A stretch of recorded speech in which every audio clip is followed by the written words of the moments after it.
ওই 4 ক্লাস নিয়ে কয় নামাজ না পড়তে পারি ইমান ঠিক আছে, ঠিক না বেঠি না? তুমি জানো না যেদিন ডাক পড়িবে আজরাইল আসিবে সবাই হইবে না। আমাদের তার কাম হাকাম কিছুই জানে না, নিয়ত মানে আল্লাহ আকবার, রাকাতে চলাতে বেশি বিয়ে চলাতে, ঠিক না বেঠি? আরে বাবা, লোকটা ঘোড়ার পৃষ্ঠে চড়ি দ্রুত বেগে চলে গেল। কিছু দূর যাওয়ার পরে লোকটা দেখা যায় না। পৃথিবীতে এমন একজন অলি ছিল নিজের জানাজার নিজে দিয়েছিল, সে হলো হযরতে বাকিউদ্দিন রহমাতুল্লাহ। যখন সুবহানাল্লাহ, আল্লাহর ঘরের সাথে তোমার সম্পর্ক রাখতে হবে, যখন সুবহানাল্লাহ। মুসলমান তো আল্লাহর ঘরে যায় না, আল্লাহর ঘরে মসজিদও যায় না। তোমার এলাকায় ঠিক আছে বাবা, কত মুসলমান আছে বাপরে বাপ, 5 মাস 4 মাস চলিয়া মসজিদে দরজা জানলাও চলে না, আছে না? নাই আছে না?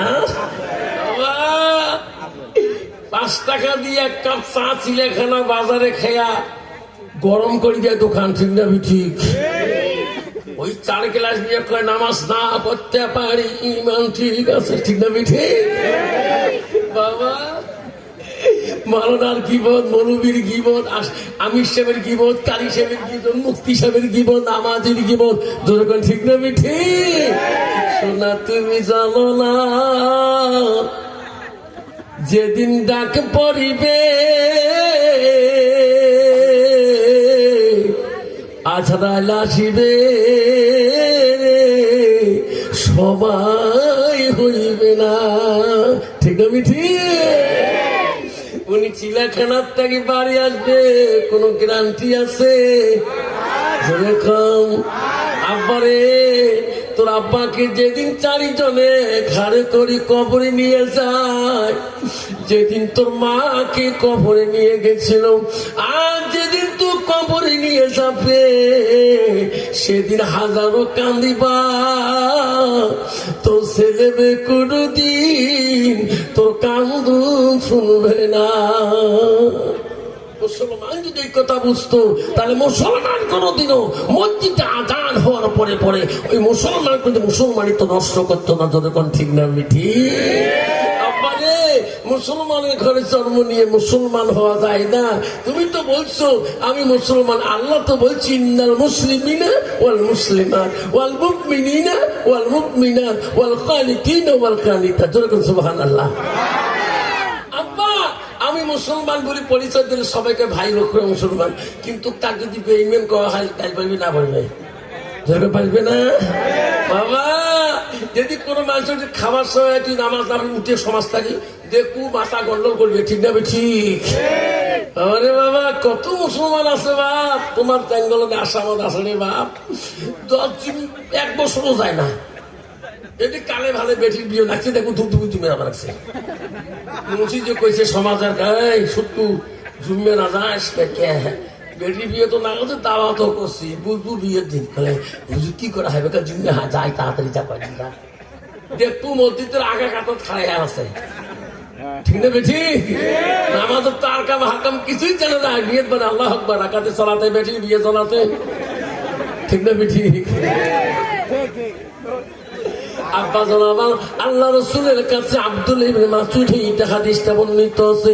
ও জ্ঞানের বন্ধু চিলাখানা বন্ধু রে, ও বাবা ভালো করে শুনে রাখুন, আল্লাহ নবীকে প্রশ্ন করলো, কালান নবী সাল্লাল্লাহু আলাইহি সাল্লাম আইয়ামা ইহাব্বিলাল্লাহু তাআলা, নবী গো আল্লাহর কাছে সবচেয়ে ভালো বস্তু আমলটা কি? নবী বলো কালাস সালাতু আলা ওয়াক্তিহা, সময় মতে ওয়াক্ত মতে নামাজ পড়াটা পৃথিবীর জমিনে সবচাইতে বড় আমল, যদি কোন সুবহানাল্লাহ।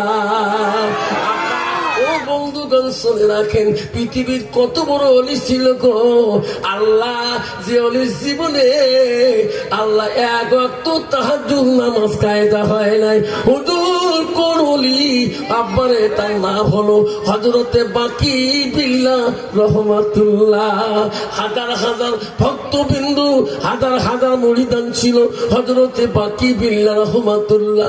একদিন তার মুরিদান ভক্তবিন্দুরা বলে, ওস্তাদে গো, ওগো ওস্তাদজি, আপনি যেদিন মারা যাবেন, আপনি যেদিন দুনিয়া ছেড়ে চলে যাবেন, আপনার জানাজার ইমাম কে হয়ে দাঁড়াইবে? ওগো হুজুর, আপনার জানাজাটা কে দিবে?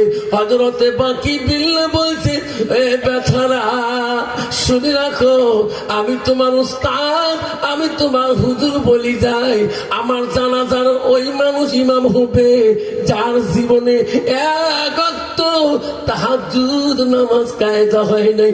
যেরকম সুবহানাল্লাহ। আব্বা সোনারে, হযরতে বাকি বিল্লাহ দুনিয়া থেকে চলিয়া গেলেন।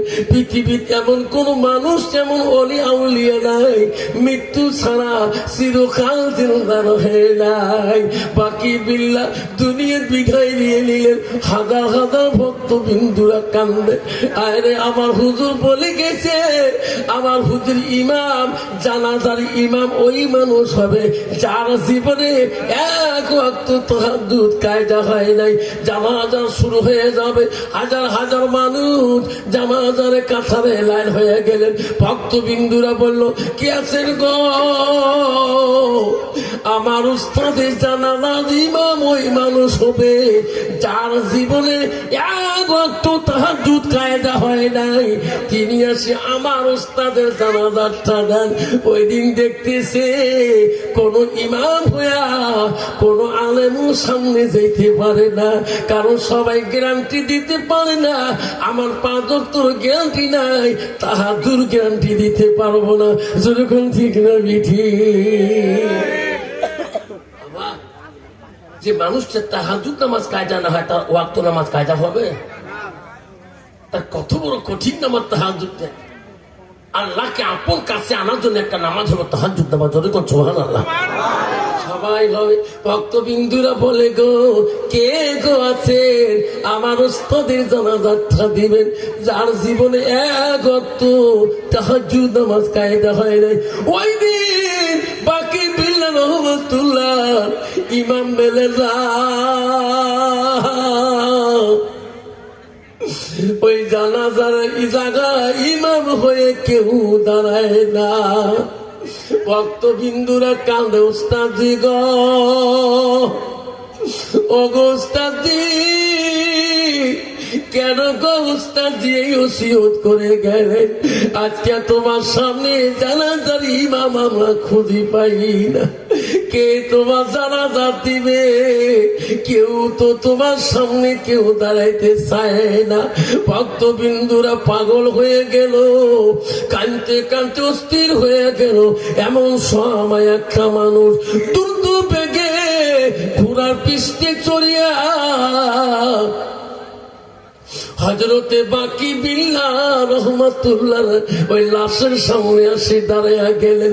লোকটার মুখে খেলাপ লাগা, পর্দা লাগা, লোকটাকে চেনা যায় না। উনি দাঁড়িয়ে বললেন, ভাই সবাই খাড়া হয়ে যাও, আমি হুজুরের জানাজার আমি আজকে ইমামতি করবো। যেরকম সুবহানাল্লাহ। সবাই দাঁড়িয়ে গেল, জানাজার শুরু হয়ে গেল। 1 তাকবীর, 2 তাকবীরে, 3 তাকবীরে, লাস্ট তাকবীরে সালাম যখন শেষ হয়ে যায়, ওই লোকটা ওই দৌড়ি যে ঘোড়ার পৃষ্ঠে আবার উঠিয়ে যায়। ভক্ত মুরিদান না চিনতে পারল না, ইনি কে গো, বাড়ি কোন জায়গার, বাড়ির নাম কি গো? দৌড়ি যা ওই ঘোড়ার লাগামটা টানে ধরলো। কে গো হুজুর, আমার উস্তাদের জানাজার আপনি হলেন। কে গো, তোমার পরিচয়টা কি? তোমাকে চিনতে পারলাম না, তোমাকে আমরা চিনলাম না, মুখের মধ্যে পর্দা লাগা। ও হুজুর, আপনার মুখের খেলাপটা পর্দাটা সারে দেন। আমার উস্তাদের জানাজা দিলেন, তোমার পরিচয় না দেওয়া পর্যন্ত আমরা তোমার ঘোড়ার লাগাম সারিয়ে দেব না। যেরকম সুবহানাল্লাহ। লাইট তাকবীর। উস্তাদজি, কোথায় তোমার বাড়ি? চিনলাম না।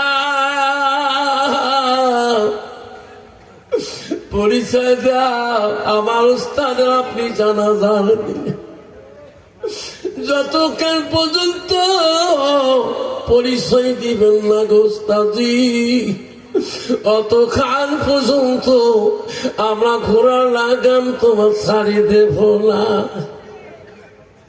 তখন বললো ঘোড়ালা বলে এই বেচারা রে তোরা আমাকে চিনতে পারবেন না আমার ঘোড়ার লাগাম ছাড়ি দাও আমি দুনিয়ার বুকে এমন ওসিয়ত করে গেলাম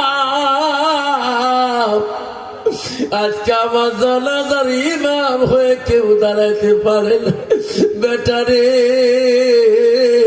আল্লাহ বলছো বাকি বিল্লাহ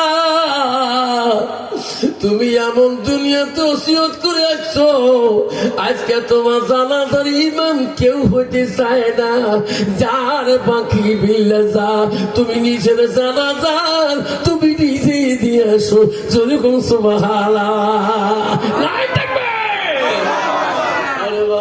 লোকটা ঘোড়ার পৃষ্ঠে চড়ি দ্রুত বেগে চলে গেল কিছু দূর যাওয়ার পরে লোকটা দেখা যায় না পৃথিবীতে এমন একজন উনি ছিল নিজের জানাজার নিজে দিয়েছিল সে হলো হযরতে বাকি বিল্লাহ রহমাতুল্লাহ সুবহানাল্লাহ। আজকে আপনার জানাজার কি দিবে আপনার মার জানাজার কি দিবে আপনার বাবার জানাজার কি দিবে এখনো জানাজারে একটা ইমাম পয়দা করতে পারিনি যেরকম ঠিক না ঠিক আপনারা শোনার চানারা নালে বাপজন শোনারা বুঝি রাখেন ও বাবারা কমপক্ষে একটা বাচ্চাকে আল্লাহ রসুল বললো ওই বাচ্চারা জানাজার জন্য হলে ওই বাচ্চাটাকে আল মাদ্রাসাতুল বাইতে মাদ্রাসার দিকে তোমাকে দিতে হবে রসুল বলছে আওলাদুন সালিহুন ইয়াদুলাহু নেক সন্তান যদি হয়ে তোমার জন্য দোয়া করে সেই দোয়া আল্লাহর কাছে সরাসরি কবুল হয়ে যাবে যেরকম সুবহানাল্লাহ। কিন্তু শোনার চানারা আব্বালা আমরা সমাজের মানুষ কমপক্ষে একটা করে জানাজারের সমাজে 5 ভাই 5 ছেলে হলে একটা ছেলে জানাজারের বানাই ঠিক না ঠিক একটা ছেলে 5টার মধ্যে একটাকে ছেলে বাড়ির জানাজার ইমাম বানাই 3টে আছে একটা জানাজার ইমাম বানাই 5টা আছে একটা বানাই তোর বংশের মধ্যে এত মানুষ হবে উনি হবে সেই জানাজারি ইমাম যেরকম সুবহানাল্লাহ। আল্লাহ রাসূল বলছে ইয়ান্তাবাহু বিহি শাইয়ান যতদিন পর্যন্ত ইলমে ইয়ান্তাবাহু বিহি শাইয়ান যতদিন ইনি ইলম প্রসার করবে আর যত ইলম শিখবে প্রতিটা ইলমের সওয়াব তুমি কবরে শুয়ে পাবা যেরকম সুবহানাল্লাহ।